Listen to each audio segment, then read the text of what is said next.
Assalamu alaikum. This is another lecture of magnetism unit 3rd of class 12 physics. In this class we are going to study something which is very important and it is termed as cyclotron. ठीक है, तो cyclotron basically एक device है. ठीक, तो cyclotron के बारे में अगर मैं आपको बताऊं तो cyclotron basically आप कह सकते हो sir it is a particle accelerator. ठीक है, ये एक पार्टिकल एक्सेलरेटर है. ठीक है, पार्टिकल एक्सेलरेटर के बारे में आपने जो अपनी इलेक्ट्रोस्टैटिक्स है उसमें आपने पढ़ा होगा कि एक पार्टिकल एक्सेलरेटर का क्या मतलब होता है. ठीक है, देखो बेटा, जब हम बात करते हैं ना पार्टिकल एक्सेलरेटर्स की, तो आपको पता है कि न्यूक्लियर रिएक्शंस में अक्सर हम लोग क्या करते हैं, किसी फास्ट मूविंग पार्टिकल को न्यूक्लियस के ऊपर डाल देते हैं, न्यूक्लियस के ऊपर इंसिडेंट करवाते हैं और उसके बाद एक न्यूक्लियर रिएक्शन वहाँ से होती है. शॉर्टकट में समझो कि क्या करना पड़ता है, एक फास्ट मूविंग पार्टिकल को लेना पड़ता है, जैसे कि हम लोग कह सकते हैं अल्फ़ा पार्टिकल या बीटा पार्टिकल को लेना पड़ता है. ठीक है, और उसके बाद इसको इंसिडेंट करवाना पड़ता है एक न्यूक्लियस पर ताकि एक न्यूक्लियर रिएक्शन हो जाए. ठीक, तो हमें क्या चाहिए, हमें कुछ ऐसे पार्टिकल्स चाहिए होते हैं अक्सर न्यूक्लियर रिएक्शंस करने के लिए जिनकी स्पीड काफ़ी ज़्यादा हो. ठीक है, तो इस चीज़ के लिए हम लोग यूज़ करते हैं पार्टिकल एक्सेलरेटर्स को. So particle accelerators are those devices जिनकी मदद से हम पार्टिकल्स की स्पीड को बहुत ज़्यादा इंक्रीज़ करते हैं और उसके बाद उन पार्टिकल्स का इस्तेमाल न्यूक्लियर रिएक्शंस में किया जाता है. ठीक है, जैसे कि आपने एक पार्टिकल एक्सेलरेटर पढ़ा है वैन डी ग्रेव जनरेटर.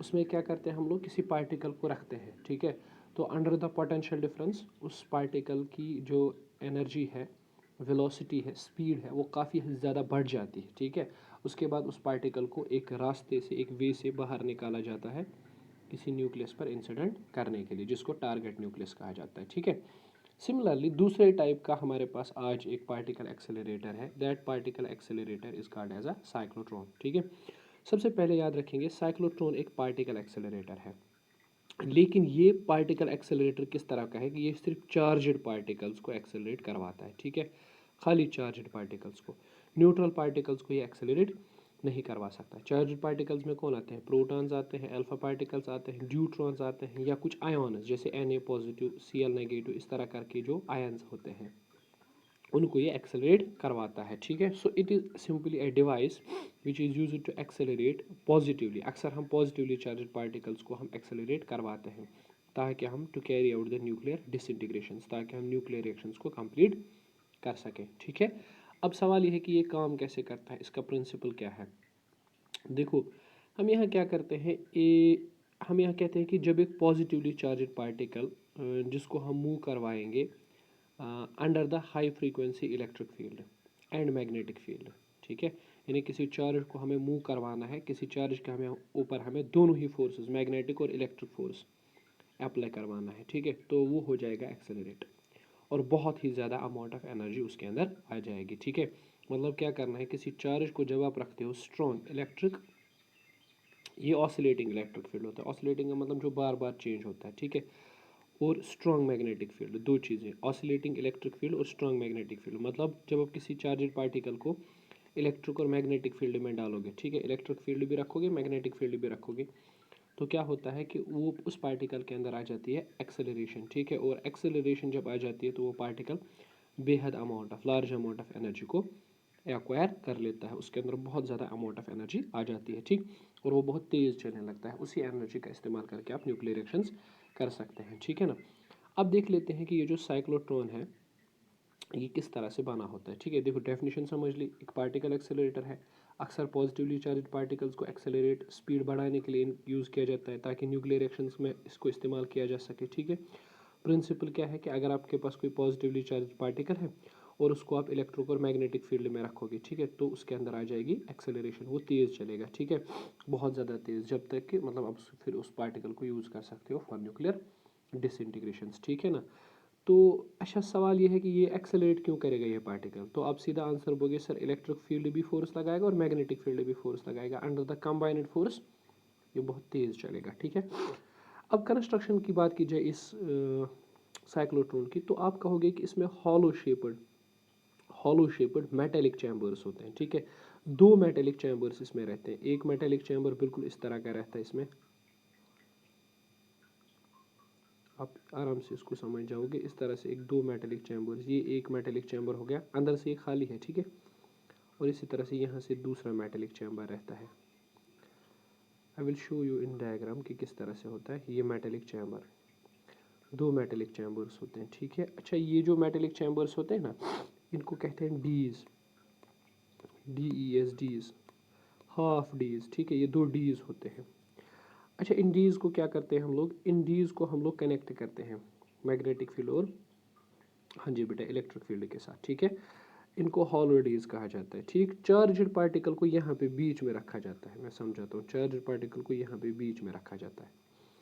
अच्छा, ये जो बीच वाली स्पेस है ना, यहाँ जहाँ पर मैंने चार्जड पार्टिकल को रखा, वहाँ पर इलेक्ट्रिक फील्ड होता है। मैं अभी दिखाऊंगा कंस्ट्रक्शन, फिलहाल आप समझ लो कि वहाँ पे क्या होता है, इलेक्ट्रिक फील्ड। और ये जो डीज है ना, ये जो डीज है अंदर, ये मोशी डीज, ठीक है, इनके अंदर मैग्नेटिक फील्ड होता है, इलेक्ट्रिक फील्ड नहीं होता है, ठीक है। इनके अंदर, डीज के अंदर क्या होता है, डीज के अंदर इलेक्ट्रिक फील्ड नहीं होता है, ठीक है। खाली इलेक्ट्रिक फील्ड कहाँ होता है, इन डी के गैप्स के बीच में इलेक्ट्रिक फील्ड होता है, अंदर मैग्नेटिक फील्ड रहता है, ठीक। तो जैसे ही चार्ज पार्टिकल इस गैप में रखा जाता है तो वो रिसीव करता है कौन सा फोर्स, इलेक्ट्रिक फोर्स, और उस इलेक्ट्रिक फोर्स की वजह से वो, ठीक है, एक डी में घुस जाता है, ठीक है। मैं समझाऊंगा। देखो, अगर इस डी को हम पॉजिटिव चार्ज देंगे, इस डी को हम नेगेटिव चार्ज देंगे, तो ये चार्ज पार्टिकल बीच में जो रखते हैं साइक्लोट्रॉन में पॉजिटिव होता है, तो ये चार्ज पार्टिकल कहाँ जाएगा, इस नेगेटिव डी की तरफ जाएगा। लेकिन जैसे ही ये इस नेगेटिव डी के अंदर आ गया, इस पूरे डी चैम्बर के अंदर आ गया, इलेक्ट्रिक फोर्स खत्म हो गया, क्योंकि वहाँ पर तो जीरो इलेक्ट्रिक फोर्स है। अब कौन सा फोर्स लगेगा, मैग्नेटिक फोर्स। और मैग्नेटिक फोर्स में ये क्या करेगा, सर्कुलर मोशन एग्जीक्यूट करेगा, सेमी सर्किल डिस्क्राइब करेगा। और जैसे ये सेमी सर्किल डिस्क्राइब करेगा ना, इस तरह से सेमी सर्किल, फिर यहाँ पे ये गैप के अंदर वापस आ जाएगा।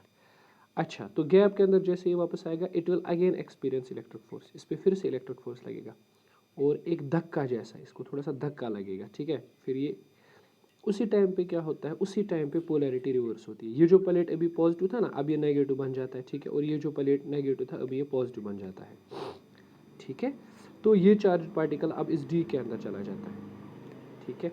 और यहाँ पर ये जब इस डी के अंदर आ गया तो मैग्नेटिक फील्ड है, इलेक्ट्रिक फील्ड फिर से जीरो हो गया, सेमी सर्किल डिस्क्राइब करता है, और फिर से आ जाता है इस गैप के अंदर।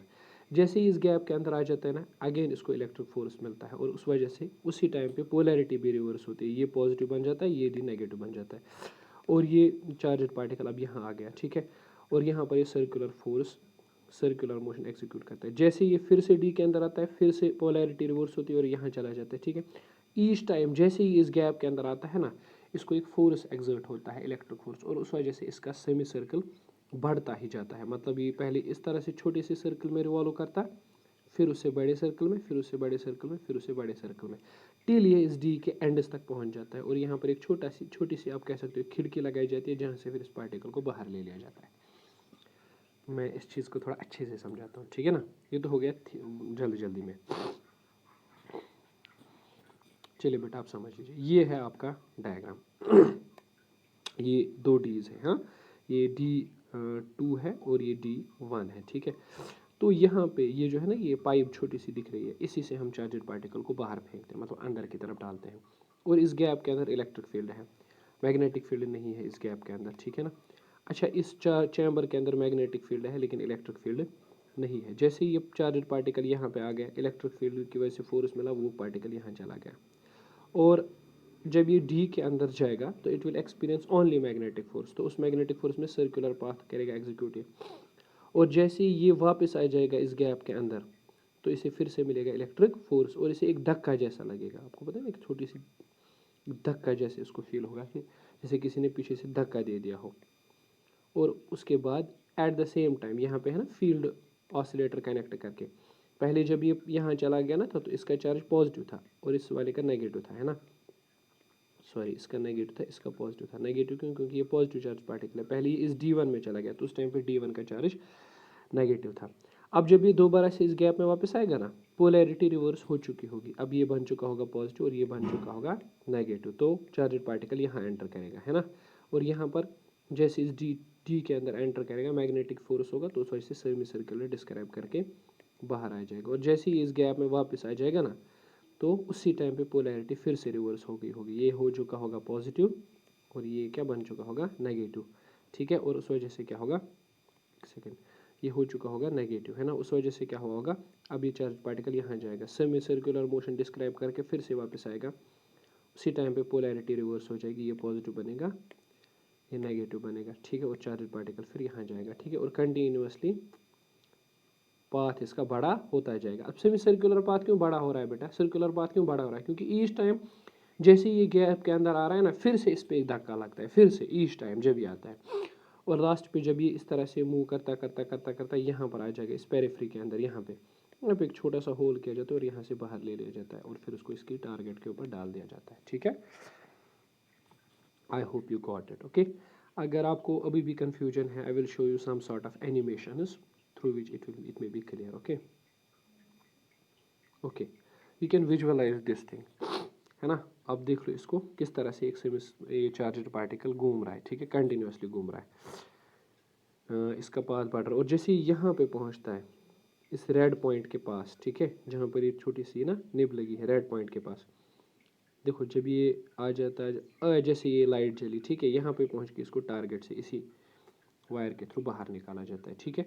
यहाँ पे देखो अल्टरनेटिंग वोल्टेज सोर्स कनेक्टेड है ना, डीज भी यहाँ पे है, ठीक है। पार्टिकल सोर्स बीच में, गैप के बीच में पार्टिकल सोर्स, जो मैंने अभी छोटी सी वो पाइप दिखाई आपको, ठीक है ना, क्लियर हुआ।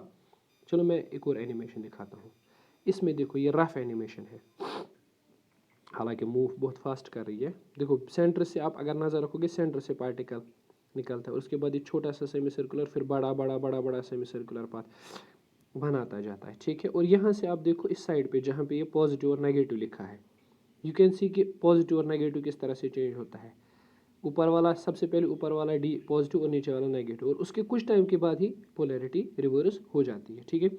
सो this is how we see the things, है ना। I hope you got it, है। सो वर्किंग समझ आया, कंस्ट्रक्शन समझ आया, ओके। अब इसकी थियरी पढ़ लेते हैं, ठीक है। थियरी बिल्कुल वैसी है जैसे आपने कल पढ़ा, जिस तरह से हमने टाइम पीरियड एक्स्ट्रा निकाला वही हम देखेंगे। चलो अब हम बात करते हैं कि हमने चार्जड पार्टिकल जो लिया है, सपोज वो चार्जड पार्टिकल प्रोटॉन है, suppose that charged particle is a proton, proton को हम एक्सेलरेट करवाना चाहते हैं। तो जब चलो प्रोटॉन मूव करता है मैग्नेटिक फील्ड में डी के अंदर, इनसाइड द डीज जब वो मूव करता है, तो उस पर कितना फोर्स लगता है, sorry this is not Lorentz force, magnetic force कितना लगता है उस पर, क्यू वी बी साइन 90।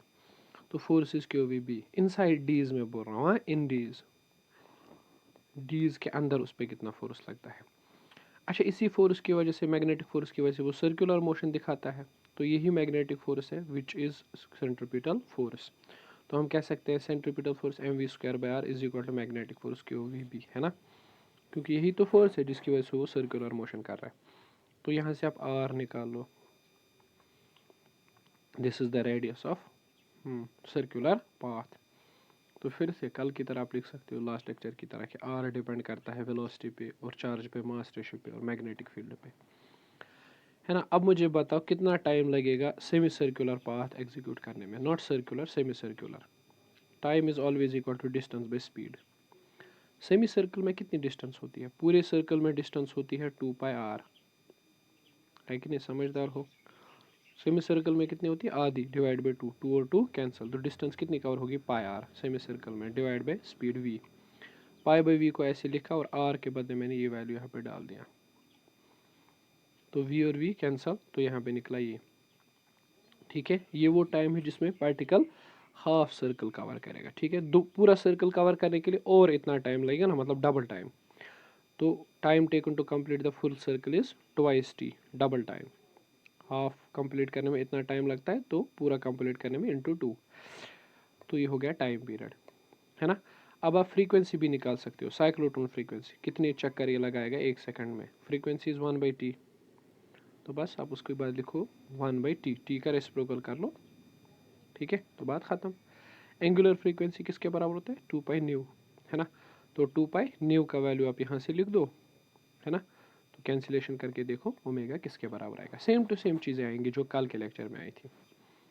अच्छा, उसके बाद शाबाश, देन अब एनर्जी कितनी गेन करेगा ये पार्टिकल, ठीक है। तो energy is half of M V square, तो वी का वैल्यू आप डालो, ठीक है। तो जब आप v का वैल्यू डालोगे ठीक कल की ही तरह तो एनर्जी का वैल्यू भी आपको मिल जाएगा, ठीक है। अच्छा यहाँ पे देखो energy is directly proportional to R, है ना, और I can say R square, ठीक है। तो एनर्जी कब मैक्सिमम होगी, हाँ जी बेटा, जब आर मैक्सिमम होगा, रेडियस जब सर्कुलर पाथ की मैक्सिमम होगी। और रेडियस कब आपके सर्कुलर पाथ की मैक्सिमम होगी, जब आपका पार्टिकल कहाँ से चलेगा, ये अगर डी है, जब पार्टिकल यहाँ से चलेगा डी के पेरिफ्रीज पे एंडस पे जब चलेगा तब से तभी सभी सबसे बड़ा सर्कल बनेगा, जब ये डी के एंडस पे मतलब इन एंडस के नज़दीक से चलेगा, ठीक है। सो मैक्सिमम एनर्जी कैसे लिख सकते हैं, energy is maximum and r is maximum. So positive charge will acquire maximum energy when it moves on the periphery of the dees, है ना। तो जब ये पेरिफ्रीज पे मूव करेगा मैक्सिमम एनर्जी आएगी, तो पेरिफ्रीज के ऊपर एक छोटा सा होल किया जाता है जहाँ से इसको बाहर निकाला जाता है। I told you about this, ठीक है। So this is all about cyclotron, ठीक है जी। अब साइक्लोट्रॉन की कुछ यूजेस भी आपको पढ़ने हैं और कुछ लिमिटेशंस भी आपको देखने हैं। ओके, नाउ लास्ट टॉपिक है, लास्ट पार्ट है इसका, लिमिटेशंस ऑफ साइक्लोट्रॉन, ठीक है। साइक्लोट्रॉन की कौन कौन सी लिमिटेशन है। सबसे पहली लिमिटेशन है कि साइक्लोट्रॉन अनचार्ज्ड पार्टिकल्स यानी न्यूट्रल पार्टिकल्स को एक्सेलरेट नहीं करवा सकता। मेरे ख्याल से रीज़न ऑब्वियस है, क्योंकि यहाँ पे इलेक्ट्रिक फोर्स लगता है और मैग्नेटिक फोर्स का इस्तेमाल किया जाता है ना। और दोनों ही इलेक्ट्रिक फोर्स हो या मैग्नेटिक फोर्स हो, दोनों ही फोर्सेस किसी चार्ज के ऊपर ऑपरेट होते हैं, ठीक है। एक अनचार्ज्ड पार्टिकल पर ना तो इलेक्ट्रिक फोर्स लगता है और ना ही मैग्नेटिक फोर्स लगता है। इस वजह से क्या होता है कि साइक्लोट्रॉन अनचार्ज्ड पार्टिकल्स को एक्सेलरेट नहीं करवा सकता। दूसरी बात, साइक्लोट्रॉन इलेक्ट्रॉन्स को भी एक्सेलरेट नहीं करवा सकता। साइक्लोट्रॉन में इलेक्ट्रॉन्स को एक्सेलरेट नहीं किया जा सकता।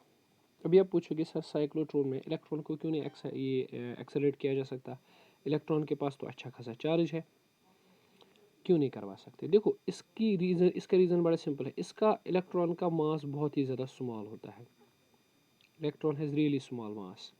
तो जब इस इलेक्ट्रॉन को हम मूव करवाते हैं ऑन हाई स्पीड्स, तो आपको पता है एज पर आइंस्टाइंस रिलेशन इसका मास बढ़ जाता है। जब कोई पार्टिकल बहुत तेज चलने लगता है comparable to the speed of light, उसका मास बढ़ने लगता है। If you remember this relation, m is equal to M not under root of one minus V square by C square, है ना। तो इस इलेक्ट्रॉन को जब एक्सेलरेट करवाते हैं ना, तो इसका मास बहुत ज़्यादा बढ़ जाता है। और जब मास बढ़ जाता है तो क्या होता है, जब ये डीज के अंदर प्रेजेंट होता है ये हेवी बन जाता है। उसके बाद जब ये बहुत ज़्यादा हेवी बन जाता है, इसको फिर घुमाना या एक्सेलरेट करवाना मुश्किल हो जाता है, ठीक है। सो हम कह सकते हैं कि इलेक्ट्रॉन को हम इसलिए एक्सेलरेट नहीं करवा सकते क्योंकि इसका मास ऑलरेडी कम है। तो जब हम इसको साइक्लोट्रॉन के अंदर रखते हैं, छोटा पार्टिकल है, हेवी भी नहीं है, मास कम है, तो बहुत ज़्यादा क्विक ये वेलोसिटी को अटेन करता है, बहुत हाई वेलोसिटी इसके अंदर आ जाती है। और नतीजा क्या निकलता है, इसका रिलेटिविस्टिक मास बढ़ने लगता है एज पर आइंस्टाइंस रिलेटिविटी। तो जब इसका मास बढ़ने लगता है ये हेवी हो जाता है और उसके बाद ये साइक्लोट्रॉन के अंदर गिर जाता है नीचे, हम इसको फिर एक्सेलरेट नहीं करवा सकते, है ना। यही प्रॉब्लम है, जो छोटे पार्टिकल्स होते हैं जिनका मास कम होता है उनके अंदर स्पीड ज़्यादा आ जाती है और फिर उनका रिलेटिविस्टिक मास बढ़ जाता है। तो छोटे छोटे पार्टिकल जिनके ऊपर चार्ज है छोटे, बहुत छोटे इलेक्ट्रॉन के जैसे, उनको आप साइक्लोट्रॉन में रखने की गलती नहीं करेंगे, ठीक है। क्यों, क्योंकि उनका रिलेटिविस्टिक मास बढ़ जाता है, ठीक है। So it becomes difficult for you then. तो ये तो आप मतलब समझ गए कि क्या है। दूसरा, हाँ, आप सर्टन लिमिट तक वेलोसिटी को बढ़ा सकते हैं, ठीक है। सर्टन लिमिट तक आप वेलोसिटी को नहीं बहुत ज़्यादा बढ़ा सकते, क्योंकि अगर आपने वेलोसिटी को बहुत ज़्यादा बढ़ाया और वेलोसिटी स्पीड ऑफ लाइट के बराबर हो गई या उससे थोड़ा कम, तो it will be problem again, क्योंकि उन पार्टिकल्स का मास भी एज पर रिलेटिविस्टिक रिलेशन बढ़ जाएगा और फिर उनको भी आप एक्सेलरेट नहीं करवा सकते हो। मतलब there is a limit up to which you can increase the speed, ठीक है। You can not increase the speed to limitless points, okay, you have a limit. उस लिमिट तक आप स्पीड बढ़ा सकते हो, उसके बाद आप स्पीड नहीं बढ़ा सकते हैं, ठीक है। आप समझ गए। तो लिमिटेशन क्या क्या है, साइक्लोट्रॉन न्यूट्रल पार्टिकल्स को एक्सेलरेट नहीं करवा सकता, जैसे न्यूट्रॉन हो गया, है ना। दूसरी बात, इलेक्ट्रॉन्स को एक्सेलरेट नहीं करवा सकते, क्यों, क्योंकि अगर करवाएंगे तो वो छोटा पार्टिकल है, उसका वेलोसिटी बहुत ज़्यादा हो जाता है और नतीजा ये निकलता है कि उसका रिलेटिविस्टिक मास बढ़ता है, फिर जब ये हेवी हो जाता है तो गिर जाता है नेक्स्ट पॉइंट कि आप इसमें लिमिटलेस स्पीड नहीं कर सकते, you have a limit, particular limit up to which you can increase the speed, क्योंकि उसके बाद तो इनका मास बढ़ता है जाता है पार्टिकल्स का, है ना। तो ये लिमिटेशंस हो गई। यूजेस भी आप पढ़ सकते हो, आई हैव गिवन यूजेस, वैसे भी यूजेस का कुछ खास नहीं है, मैंने आपको बोला यूजेस का क्या है कि हम इसको मेजरली यूज़ करते हैं ज़्यादातर न्यूक्लियर रिएक्शंस को करने के लिए, ठीक है कि नहीं ना। इससे और भी चीज़ें होती हैं, जैसे किसी आयन को, किसी पार्टिकल को आपको किसी सॉलिड के अंदर डालना है, आप उसको एक्सेलरेट करवा के डाल सकते हो उसके अंदर, है ना। Anyways you can read out the uses, कोई मसला नहीं है, ठीक है। तो लास्ट पे मैं आपको एक चीज़ बता दूं कि this topic is really too much important for your board examinations. अगर आप पिछले साल के पेपर्स उठा के देखोगे तो यू विल फाइंड दैट कि ये टॉपिक बहुत ज़्यादा बार पूछा भी जा चुका है, आ भी जाता है, ठीक है। सो इट इज़ बेटर कि आप इसको थोड़ा अच्छे से प्रिपेयर कर लें, ठीक है। And if you have got some confusion then you can consult, okay. Will come up with some new lecture. I think कि इस चैप्टर का पहला पोर्शन, वो फर्स्ट पोर्शन ख़त्म हो गया, अब हम इसके बाद सेकंड पोर्शन पे आएंगे। तो टिल देन, फी अमानिल्लाह, टेक केयर।